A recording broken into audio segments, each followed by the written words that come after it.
Oh, there we are again.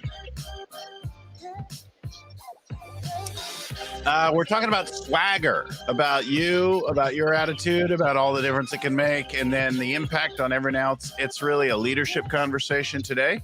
Our guest is Randy Cohen.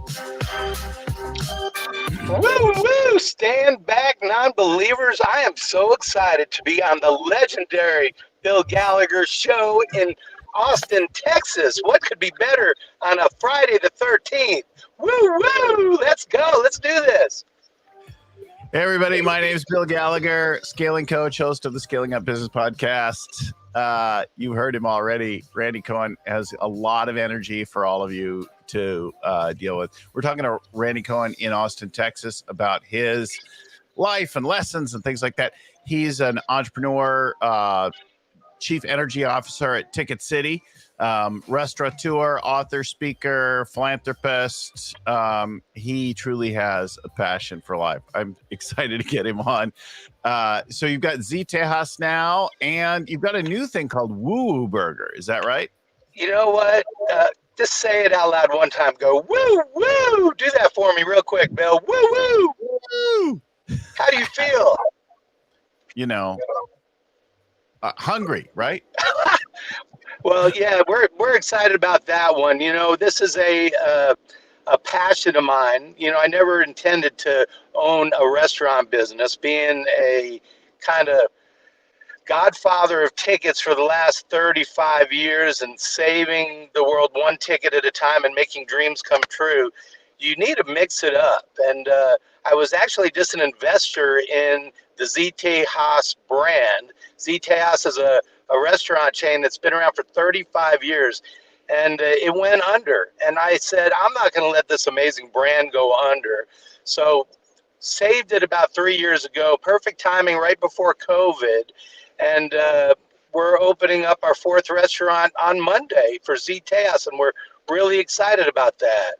So the Woo Woo Burgers you just mentioned is just another hook in the water. That's a ghost kitchen of ours that is so much fun. It literally is the best burgers in the planet.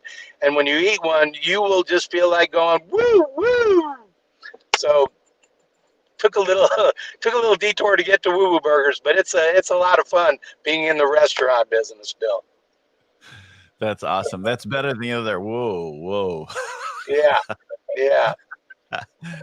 So let's talk about, give some folks a sense of like kind of your background and motivation. Let's start with the Atlanta Olympics. I think that's a great place to start. Yeah, you know, right before that, I'll go into how TicketCity basically got started. All right. Okay. TicketCity was started in around the year 1987. And what happened is I took my life savings bill of $1,200, and I decided to buy 200 tickets for the big game. It was the University of Texas, who was number 3 in the country, playing the University of Arkansas, who was number 1 in the country. Well, I thought for sure this game would sell out, so I bought 200 $6 tickets, and guess what? The game did not sell out. I had to go down to the street to where the venue was. It was at the Frank Irwin Center off MLK and 15th Street in Austin, Texas. And I was just devastated. I thought I was going to lose my life savings and, you know, go back to just waiting tables and bartending. But after about 10 minutes of people in line, all of a sudden the little sold out sign came down in front of the box office, and there I was holding 200 tickets, and I'm like, hello everybody, it's your lucky day. And I sold all my $6 seats for $15 a piece, made a cool $1,800, and I thought, wow, I can do this. And that was in 87. Well, after graduating from the University of Texas, I think you always need to learn on someone else's dime. I worked for another company for about 4 years, and I said, the time is right. Let's start TicketCity. And before that, it was actually Tickets R Us, but Toys R Us did not like that. I got the official letter from that little Toys R Us kid, and he said, you can't have that. So I didn't fight that. I became TicketCity in 1990. And moving forward, in 96, that's when the epiphany happened. And here's how it went down. I get a phone call. It's the first day of the opening ceremonies, Bill. We're all excited. We're selling tickets, and the phone rings, and I get this call, and I'm like, hi, thanks for calling Ticket City. This is Randy. How can I help you? And it was this lady, and she goes, hi, I really want to go to the opening ceremonies. Do you have tickets? And I said, yes, ma'am. We have great seats. How many do you need? And she goes, well, I just need one. But the thing is, I don't have a ride. And I thought, wow, you don't have a ride? That's kind of weird. And I said, you know what? Randy, Ticket City, you're all about customer experiences, making dreams come true, doing the right thing long after the feeling of doing it leaves you. You need to do this, Randy. And I said, ma'am, it's your lucky day. I'm coming to get you. So I went and I rented a black Lincoln Continental from the airport. I drove an hour and a half outside the city. I picked up this lady, Bill, and she was a 75-year-old grandmother. And she was Mm-hmm. so excited to go Mm-hmm. to this event. She couldn't believe she was going to get to knock something off her bucket list. So we Mm-hmm. drove back into the city. We went to this event. I was so watching her, and she was about to cry, and the sparkle in her eye and her excitement. And I was like, way to go, Cohen, you did the right thing. And we went to this event, and we saw Muhammad Ali light the cauldron. We saw all the Olympians walk into the venue, and it was fantastic. And we just had the most amazing time. I got her back home late that evening, headed back home exhausted, went to the office the next day, and here's what happens, Bill. All of a sudden, word spreads through the office. Hey, did you hear what Randy did? He blew off his plans, and he took a grandmother to the Olympics last night. And this is what happens. They start doing the right thing long after the feeling of doing it leaves them. They go above and beyond, and that's how the Ticket City culture was born in 1996. That's awesome. Now I've heard the story a couple times, but I love this like leading from the front, setting the example, and doing something unusual and extraordinary, going above and beyond, and then that having that inform your culture, not be a one-time solitary event, but be like an overall thing. Yeah.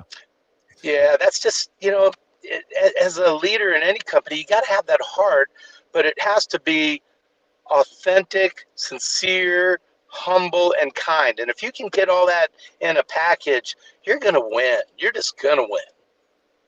So tell us that we were talking about swagger, right? Do you have a definition of swagger? What does swagger mean to you? You know what? To me, when you walk into a room and you're just high stepping it, you're feeling good, you're just living that walk as much as you talk the talk. It reminds me of when we had our second Ticket City Bowl. All right, our second Ticket City Bowl, we had Penn State playing the University of Houston. Penn State came off that really crazy year with Joe Paterno, and they fell into our Ticket City Bowl, which was at the old Cotton Bowl in Dallas. And they let the CEO do the coin toss.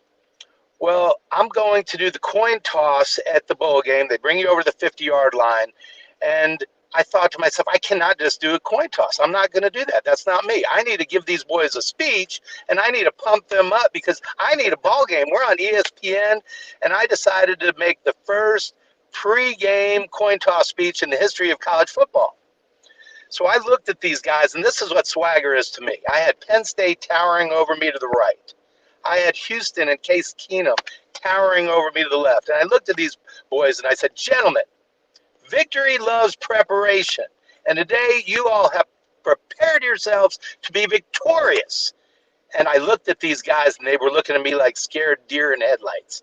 And I looked at Penn State towering over me, and I said, fellas, will you all play with the soul of a lion and give it everything you have? Can you do that for me, boys? And they go, yes, sir. Yes, sir, we will. And I then looked at Case Keenum in Houston, and I said, guys, will you all play with the heart of a cougar and leave it all out on the field? Can you do that for me, boys? And they're like, yes, sir, we will. And I'm thinking, my kids don't listen to me that good. That's beautiful. This is swagger. I did, and I don't usually share this part, the worst coin toss in the history of coin tosses. I launched that high in the air. It wafted. I kid you not, it landed on a Penn State player's helmet. It bounced 20 yards away. The referee had to chase down the coin. It was heads, and that was the only thing Penn State won all game. They won the coin toss. So here's what happened. After the game, I I'm hear carrying swagger on that coin toss. Sending it. it to It was terrible, but it worked out okay because after the game, Houston won big time. And I'm carrying this big Eagle trophy onto the field, and I'm waddling it, and Case Keenum locks eyes with me. And you know what he says? Heart of a Cougar, baby, heart of a Cougar. He listened to the whole thing, paid attention, won the big game for Houston at the TicketCity Bowl. So that's swagger, Bill. I think I should go put a cougar in my car right now. You won't get hurt. You might get scratched. Drive real fast. So let's talk about heart. And you brought up rest his soul, Tony Shea. Who you talk about, Tony? Yeah, Tony was a dear friend. A matter of fact, I was just thinking about him today. I met Tony at a speaking conference out there in California, and he wrote a book, Delivering Happiness, and he was a quiet, introverted, heartfelt leader. He had a passion for life. I just don't know that he wanted to be here towards the end in the human form of life. And he was somebody that just wanted to make a difference. He looked at things a different way, and he loved having fun and, enjoying every moment that I was around him. He visited me a lot of times at South by Southwest when we were in Austin together, and I would go visit him when we were in Vegas at his, I call it his country home out there, but he was just a really amazing human, and he left us way too early there. Yeah, so much. What difference, how do you see that humanity showing up in and around the people around him that touched him and work and like that? He was such a quiet leader. He picked his spots. It's just amazing. We're all different humans, okay? And, I sometimes am a bull in a china shop, and I'll get people's attention for sure. Tony, Tony would walk in. No, I don't do quiet very good. And Tony, he would just command a room, and people were just waiting for him to speak, and he picked his spots. He was just, and the whole room would go silent to just lean on every word from this guy. So there's lots of different ways to command attention and to lead with swagger, and he certainly did with the strong silent type.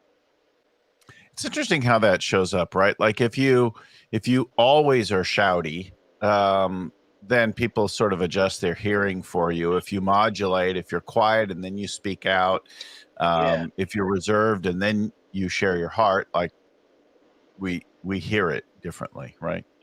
Yeah, you got to be you, and my swagger is when I'm walking to a room, it's hello everybody, stand back non-believers. I'm giving myself a little, woo-woo shout out. I'm high-fiving people, chest bumping people, but that's me. I'm bringing the energy because I want to be the rising tide that lifts everybody up, because that stuff can be contagious, and it's worked out great for me. I mean, I am so fortunate with the things that I've gotten to do, but that works for me. That won't work for everybody. You got to be true to your own heart, and mine is walking into the room and trying to make everybody else feel good about themselves, because I'm never the smartest person in the room, but boy, I can put together a team that will stay with me for 30 years. The whole TicketCity team is still together after 30 years. That's my CFO and my management team, and to me, that says it right there. Why are they hanging around? They could have gotten plenty of better jobs, but if they're taken care of and they're getting to love what they do and they do it well, they get to keep on doing it. Everybody kind of wins. When I think about swagger, right, I think a few things. So when I think about the moments that constitute whatever that is for me, I think Secrets of Swagger, there's the book. I think about I'm good. I'm good right now. I feel good. I got what I need. I have extra to give. I'm ready for this. This is where I'm supposed to be. All things lead to this. And then finally, and I think critically, let's have some fun. Like let's swing out there for me. So it's first, that everything's good over here. And then I'm ready for this out here. And then there's like an intention to go, express something, feel something, create something.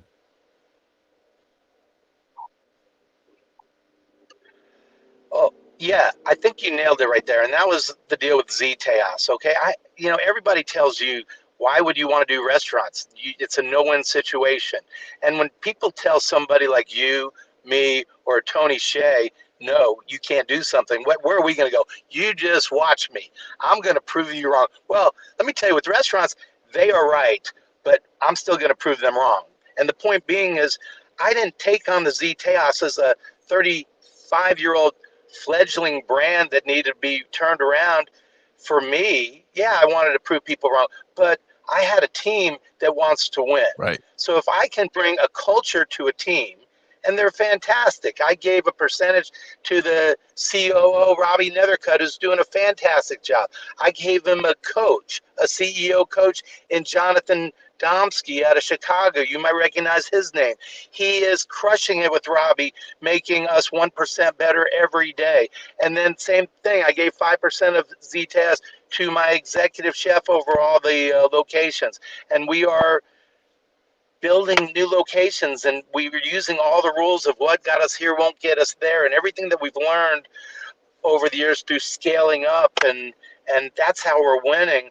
And I just walk in there, and I don't get paid, but I can eat a lot of tacos and margaritas, so someone's winning somewhere. Hey, on that shout out, Wanda, thumbs up in the background. You have Jonathan Domsky already scheduled for the show? No, she says, okay, we got to get that. I think is on our he guest is a list. Zen master. He is a Zen master guru, one of the sharpest people I've ever met. Yeah, we got to get John on the show. So let's talk about out.com. Out.com sounds like an LGBTQ thing. What is it? Talk about it. What did you do? How'd that go? You're missing part of it. It was actually soldout.com. Soldout.com. Yeah. So different business, but this was a great story. So back in, I think it was the 90s? No, 2000. It was 2000, somewhere in 2000 to 2005.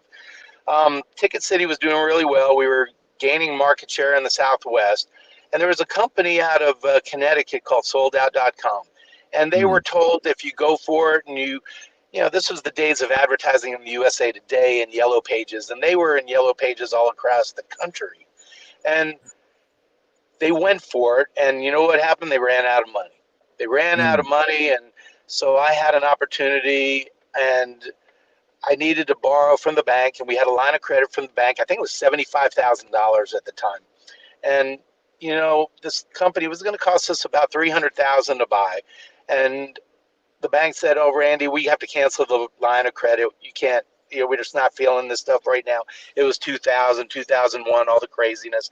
And I'm like, you got to be kidding me. You promised it and you take it away. What's the deal? And you can't let that beat you. So I said, we're going to figure out how to do this. We maxed out our credit cards. We got cash. We put the bid in, and we were able to get 1-800-SOLD-OUT. It was called soldout.com. And what happened, I wanted to gain some New York market share. We had a great phone number. And as soon as we ended up buying the company, if I recall, it was around August of one of those years in early 2000. And the phone started lighting up for the US Open tennis. We were, getting calls from all over, and we started selling a lot of those tickets. Yeah. We were already one of the first companies online to sell tickets, where we started in '96. And we made a lot of our money back off that one event. Right after August came, I think it was September, October. October of that year, there was a World Series. And in that World Series, it was the New York Yankees that ended up playing the New York Mets. Well, I had just bought a company based out of Connecticut and that East Coast, and our phones went ballistic. We ended up paying back that whole $300,000 with just that World Series. But that wasn't it. Good things happen to people that take chances. That was October. November, December, January came along, and guess what? The New York Giants made it into the Super Bowl that year. All the stars aligned. I paid for the investment twofold over within about 8 months, and we started to get a lot of market share in that part of the country. So, the point is, even though things are scary and you're nervous about things, you got to take those shots. If you want to win, you got to go for it. And I'll give you an example. One of my friends and mentors, his name was Augie Garrido. Augie Garrido was the most winning college baseball coach in the history of college baseball. And he was coaching the University of Texas. And Augie was telling me, Randy, I got to tell you the story. And he said, Randy, it was the College World Series, and I was going to take the bat out of one of my players' hands.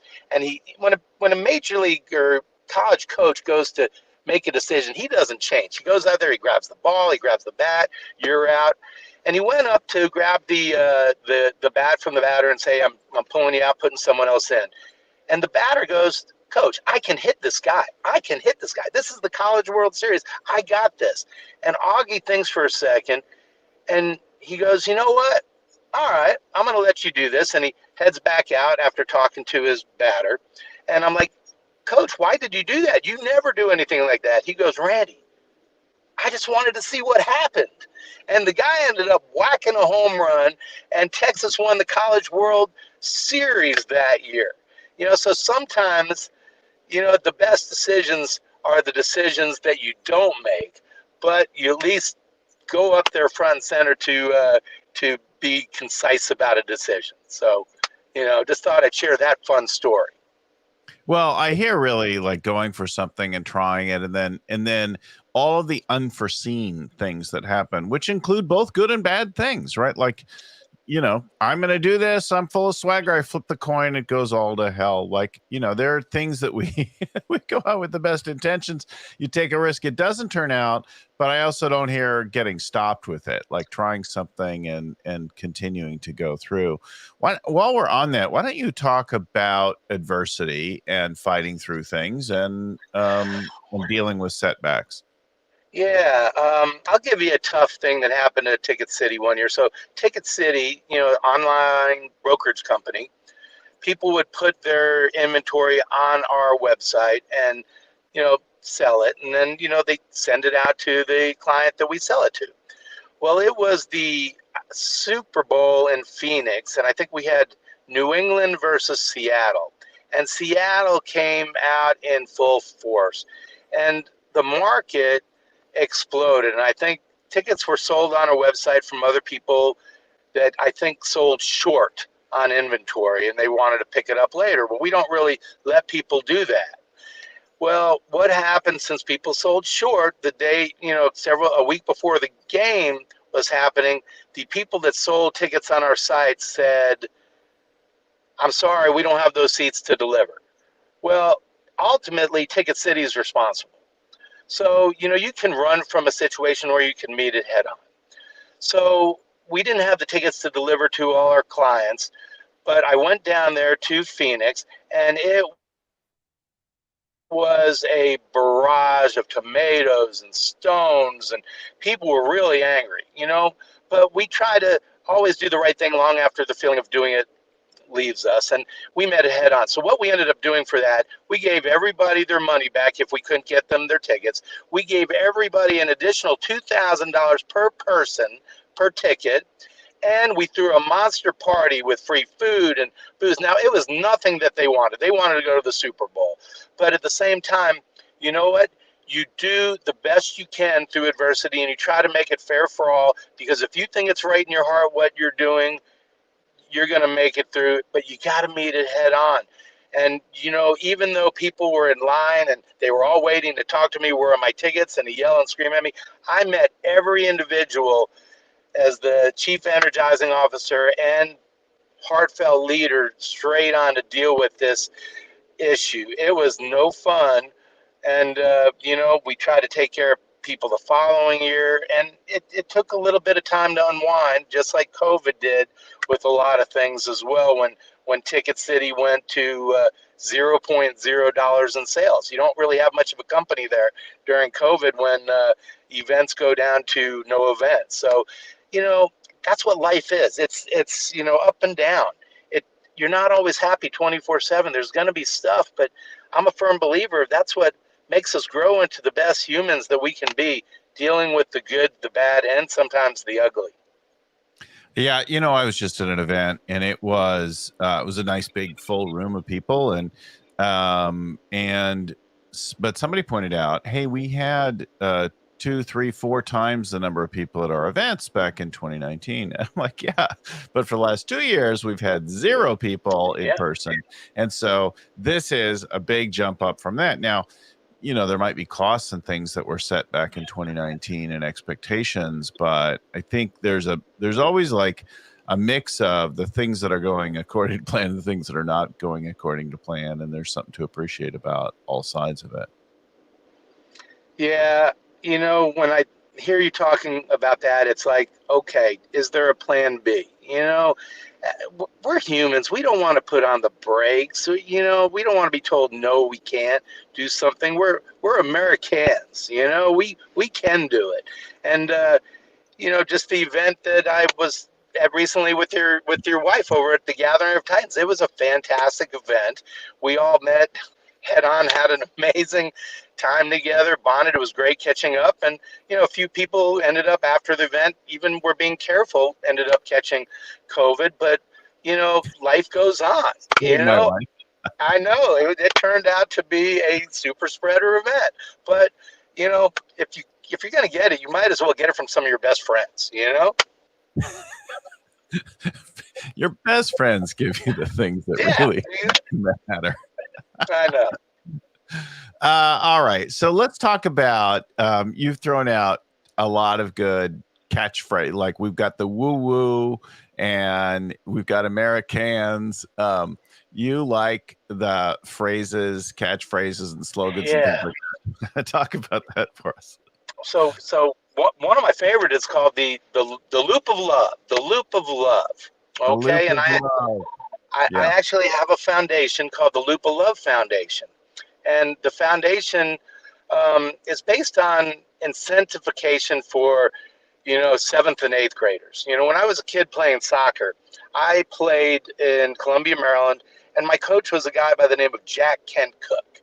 Well, Jack Kent Cook was that guy. He was the owner of the Washington Redskins. And I had never been to a Redskin game. And when the owner of the team says, hey, whoever practices the hardest over the next 2 weeks, I'm personally going to take them to a game. And I'm like, what? I've never been to a Redskin game. I'm an 11-year-old kid in a middle-class family. Do you know how hard I practiced and played during those next 2 weeks? I busted my butt. Incentivification works. And the Loop of Love Foundation is actually about taking these 7th and 8th graders who might be C students, where they have a chance to go with the CEO or somebody of importance to a college football game, a San Antonio Spurs game, a Dallas Cowboys game, a Redskin game, something with a leader, a CEO, and they're competing against a lot of other kids to try to win the right to go to this event. And if they do things right and they go from C to an A and write an essay, they end up getting to go to this event with an amazing leader. They learn, they grow, and they also, not everyone wins. It's not everybody gets a ribbon like it was, over the last many years. It's you show up, you work hard. Sometimes you win and get the order and the deal. Other times you don't. And Loop of Love is just the whole spirit of the Gathering of Titans, the group that meets every year. For those of you who don't know, I am in this group that we've been meeting together the last 18 years, and Bill's beautiful wife, Lori's in this group. And we learn and we grow. And, to me, the loop of love is just being in that circle together of how to better ourselves to be the best we can be. And those are the people that are around me, not just my kids and family, but my friends, people like your wife, and just all the spirit that helps it grow for the good of really humanity. So for the listeners who don't know, and just to draw the connection between these things you're talking about, the scaling up originated from a thing called the Rockefeller Habits, which came out of a program that ran at MIT called the Birthing of Giants way back in the day with the old Young Entrepreneurs, or YEO organization. Today, Entrepreneurs Organization runs a program called EMP, which is the successor to that. We run a program called Scaling Up. And the old alum of that, some of them with gray around the corners of their faces and that kind of thing, they go to a program called Gathering of Titans, where the old graduates come back together and share and continue the growth in their lives and the learning that is unique. And so my wife Laura goes to that every year with a core group of those folks. Yeah, thanks for clarifying that for me. It's just, if you get anything, or anyone listening to your show gets anything, it's, if you want to scale up, not just in business, but life, you need to continue to learn and grow, and read, exercise your brain. And, when you read something like Secrets of Swagger, you might not get 100 takeaways, but if you get one takeaway that can really make a difference, you're going to grow as a human. And, but the thing is, you got to execute some of these things. And that's the tricky part in life, executing one thing to just make ourselves a little bit better. You actually have to do something, right? You have to put something in practice. It's in the rule book. You can't sit there having thoughts and insights and inspiration. You have to translate inspiration to action if you want to see any results. And that's what I call love what you do it well, and keep on doing it. So tell us a little bit about the book. What's in the book? Why'd you write the book? Let's talk about the book for a minute. Yeah, I really, my feeling in life is, you got to walk the walk that you talk. And, I really do love what I do it well, and keep on doing it. And a lot of I basically talk about all the C letters in this book, collaboration, charisma, commitment, courage, coolness, competitiveness, character, and creativity. And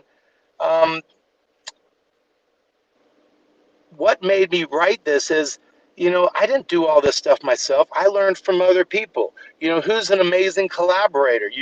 I would go to a concert and watch Lady Gaga, and I would watch her, how she is with her people that are dancing with her, what she's wearing. She works and collaborates with her team to be the best she can be. And, now she's a, Grammy and Academy Award winner type, human.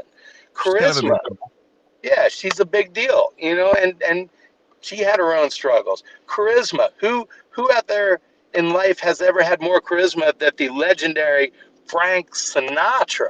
You don't think old Blue Eyes would walk into a room and just people would stare, and he just exasperated swagger. I talk about commitment.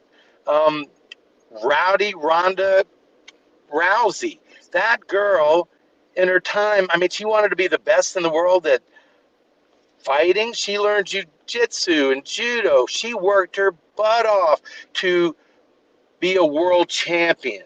Courage. You don't think President John F. Kennedy had to have courage to deal with the Bay of Pigs and sending people to, their death, and then, fighting against Russia? Man, there was some stuff going on. So I talk about a lot of these things in this book, and I compare some of the things that I had to go through and work through to build TicketCity. And all the spirit of a lot of these people emulated with me. I befriended a guy, probably the most competitive guy I ever met, a guy by the name of Richard Branson. I met him over there on Necker Island, and he's become a dear friend. And you know what? He doesn't want to lose. I'd be playing tennis against him, and yeah, he's a few years older than me, but he is just relentless. Chess. I sit down with him and play him chess. I take my finger off the damn, bishop for a second. Nope, you took it off too late. He wants to win. You got to learn from these competitive individuals. And then you got to, see people like a John Wayne out there. And I mean, what a character in these movies that he was in. He just exhumed swagger, and his character of being the good guy and the hero. And I see in John Wayne, I see a lot of Ronald Reagan. I was real fortunate to see a sneak preview yesterday with some amazing individuals. And Reagan, the movie is going to come out in about 8 months, and it's starring Dennis Quaid. And what a fascinating, movie about an amazing president during our lifetime. The President Gorbachev, take that wall down, dealing with, many things that he had to deal with during that time frame. These are all amazing humans that help guide me to be the best leader I could be with swagger, to grow a TicketCity, and to take a chance at, being successful in a restaurant like Z Tejas, which is now in Arizona, with 2 there, 1 in Scottsdale, 1 in Chandler, and 2 in Austin, with 2 more on the way. So, you got to keep moving forward, and I really enjoyed writing this book, Secrets of Swagger, and it's been pretty fun. There's plenty of them in my garage if anybody needs any. We'll ship round the clock. Well, there's a lot of great takeaways there. And if you want to know more, let's put up a link to the book. Of course, you can go on Amazon, wherever. You can call Randy. He'll ship you the book out of your backyard. He's giving you your email you've got on our thing. Secrets of Swagger, Randy@TicketCity.com. It's been awesome to talk to you. It's nice to hear and connect. We don't see each other enough. Hopefully this year we'll get out to Austin before too long. Well, I got the place. You're staying at my downtown condo. I got lots of room for you guys because you know why? You're in the loop of love, Bill. In the loop of love. Well, we've got Daniel in downtown. We've got a client in Austin now, so we'll have to get there before too long. Well, there's the info about that. Let me give a shout out to some of the folks who help us make our show awesome. To Wanda Mitchell in the background, running production and all of that kind of thing. And of course, to my mentor and friend, Vern Harnish, creator of the Scaling Up Framework and the start of all of it. Our audio is edited by Podfly Productions, Albert Burge, Anna Codina, and proofread by Tim McGowan. If you want to find out any more, get any more info, find a coach, anything like that, you go to scalingcoach.com. And if you want to drop us an email, you can send an email to info@scalingcoach.com. You want to suggest a speaker, a guest on the show, you want to get some more info about whatever, anything we can do for you info@scalingcoach.com is that email. Thanks again, everyone, for listening, for watching. Keep scaling up. We'll talk to you again next time. Bye-bye now. Thanks, Bill. Woo-hoo!